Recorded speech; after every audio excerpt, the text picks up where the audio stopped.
Hello everyone, it's Sky here. With Gundam vs launching soon, an international English version launched in fall. There's a lot of new players who's looking forward to pick up the game and start their journey into the Gundam vs universe. And since Gundam vs being the first international release in a long time, there's a tons of people who never played or heard of the series before. So it definitely can be overwhelming for them to learn and understand the gameplay for the first time. Which is why I am here to give you guys a crash course to prepare you for Gundam vs English release in fall. Also, the game not being released yet, I will be using the most recent arcade console port version, mixing with some footage from Gundam vs Beta that I have as I explain to you the basic. This will give you the best visual understanding of the game, which to me is way more important than me having a nice looking video out right now. The basic gameplay is extremely similar, and I'll be using the Gundam vs Walu if it's different than the old version, to make sure your voice is ready. I'll be doing a full visual upgrade to this guy when Gundam vs is released, hence why this video is a prototype. But for now, let's get started!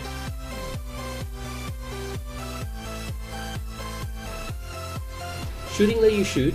Some unit allow you to hold this button, then release upon full charge to perform an attack we call Charge Shot A, or CSA for short. When you press the melee button, you will start the first attack, usually in multiple sequence. To continue through this sequence, simply press the melee again until you reach the end of the melee sequence. In addition to pressing melee alone, you may hold a directional input before you're pressing melee to perform a different melee sequence.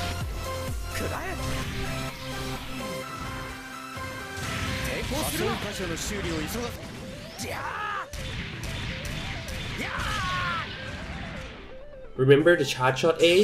It is also present here, with some unit allowing us to hold down melee and let go to perform what we call, you guess it, Charge Shot B or CSB for short. The Striker button is added in Gundam vs. This simply let you call for Striker reinforcement unit at any time. When you press two inputs at the same time, this will give you another set of moveset or attack. If you are using PS4 controller, this is mapped into one button for your ease of activating. Shooting and melee will give you sub-weapon. Shooting and boost will give you a spatial shot. Melee and boost will give you spatial melee. Pressing all shooting, melee, and boost all together when your burst meter is at least half full, activate your burst mode. Pressing all three during burst mode gives you burst attack, or as most people call it, super.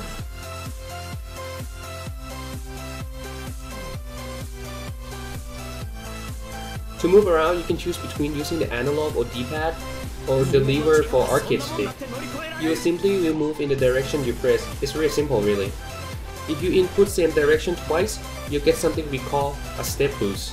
Step is a great way to dodge a high accuracy attack. Input up and down give you a guard. Holding up let you hold your guard longer. Moving on, I'm going to be talking about the boost button. As the name suggested, this button is linked directly with the boost meter. When you are using the boost button, you will be losing boost. Boosts are refilled when you fully landed on the ground, and you won't be able to boost while having no boost meter. This next one is extremely important, so I want you to pay extra attention. When you press the boost button twice, you will get a boost dash. And this is the most common way to move around in Gundam vs. As you might have saw in Gundam vs trailer video or any other gameplay video. You can hold down boost button on the second tap to stay in the boost dash state. Combining this with directional input, you can boost dash in desired direction. You can even rotate the analog to turn your unit around. Dive button let you perform a boost dive, quick way to get from air to the ground. Switch target allows you to lock onto different enemies. To go into MA or mobile armor mode, simply input step while in the boost motion. Remember, this only works with the unit with MA mode. Okay, great, that's pretty much all the basic control. Now I'm going to explain to you all the basic mechanic, aka the fun stuff. Do you notice when you perform an action, you can't perform the next action until you finish the animation? Well, in Gundam vs, you can easily cancel the animation excluding the burst attack by inputting boost dash. This is what makes Gundam vs a really fast-paced and fluid game. Cancelling allows you to create endless type of combo. Even mixing your melee string with shooting is extremely easy. Another way to cancel is inputting step. We call this step cancel. However, step cancel can only be performed from melee string. This is great for connecting your melee together or even dodge an incoming attack while meleeing. You can still mix these two types of cancel really well with each other. Example is to input melee step cancel into shooting, then boost dash out shooting, etc.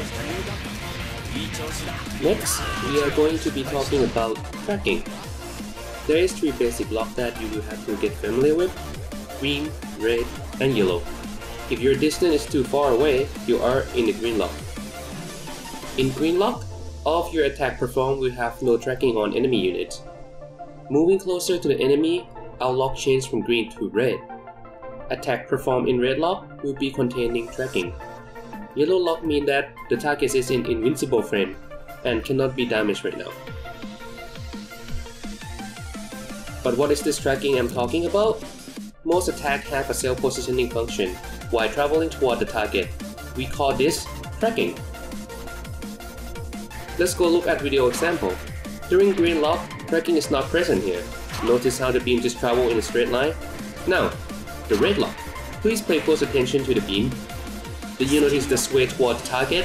This is what we call tracking. Even the melee have tracking too.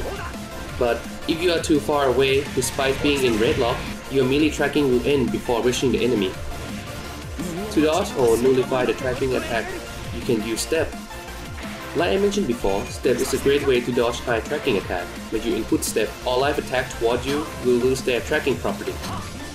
Some attacks such as most unit basic beam rifle possess a weaker tracking, so you can move all the way by just using boost dashing as well.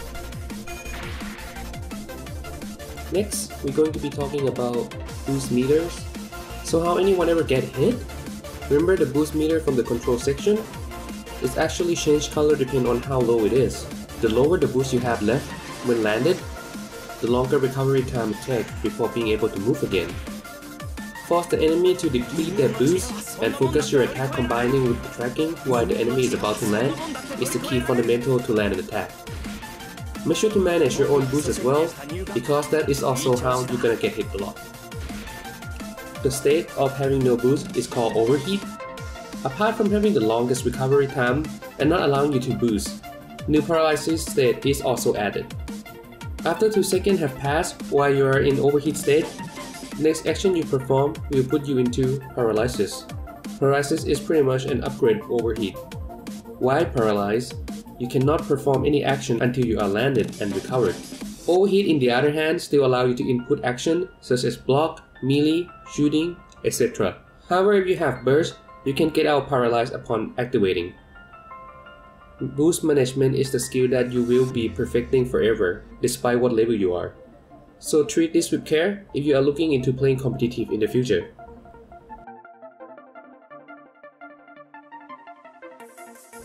Burst can be triggered when you have at least a half-full burst meters. If you have a full meters, you can even go into burst mode to escape enemy melee or even projectile attack. However, using full burst to escape an attack will cost you extra meters before it is reduced normally over time. But what is the benefit of burst mode? In Gundam Versus, we have 2 different types of bursts: lightning and blaze gear. Here are the benefits of both of them.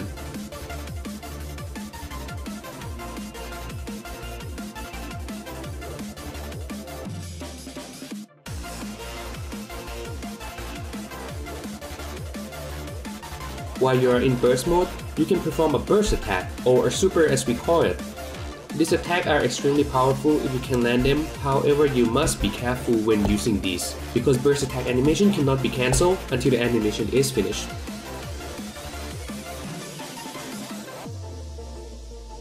Each team is provided with 1000 team costs. In order to secure victory, you and your teammate must reduce enemy team cost to 0. To explain how this works, we will have to step back a bit. Playable unit will come in different costs: 200, 300, 400, and 500. In general, higher cost unit is stronger than the lower one. Once a unit is destroyed, its costs then get deducted from the team cost, and then the unit will be respawned into battle. This continues until either yours or the enemy team cost hits 0. So picking to 500 unit is a risky decision despite the power they can output, since your team can only die twice before game over. Planning out your unit cost with your teammate is the basic fundamental of a strong team composition, so make sure to talk to each other. Overcost occur when a unit is destroyed and the team is left with less than the unit that got destroyed cost. In this case, player will be spawned with damaged unit depending on how much team cost is left. Confusing? I was too when I first started. So let me throw in some example. Let's say the team is composed of 500 unit cost Unicorn Gundam and 300 cost Delta Plus. When Delta Plus get destroyed, it will be spawned at 100% capacity HP, and the team cost is reduced to 700. Now, if the Unicorn Gundam is destroyed, our team cost is then reduced to 200, and our Unicorn will spawn with 200 over 500 capacity HP. Convert that to percentage, we got 40%. The Unicorn total HP is 680, so in this case, it is overcost and will be returned with 40% of its HP instead, which is 272. Let's look at what happened if Unicorn gets destroyed first, then followed by Delta Plus. Unicorn is destroyed and then returned with full HP, and our team life is reduced to 500. Then Delta Plus got destroyed, which dropped our team cost down to 200. Wait, isn't that the same thing? No, this is actually quite different. Let me explain. When Delta Plus return, it is still overcost, but Delta Plus costs 300, so it is returned with 200 over 300 HP, or 66%. Delta Plus full HP is 560, so it is returned with 370 HP. Notice the huge difference? If the Unicorn is destroyed later, your team suffer more casualty.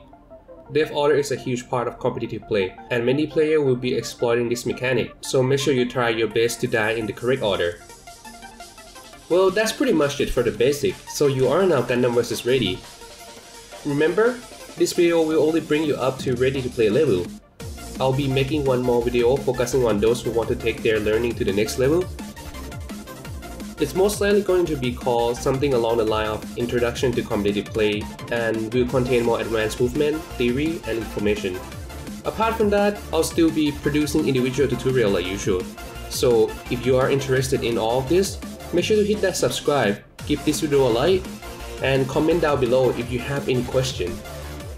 For now, I'll be seeing you guys in the next one.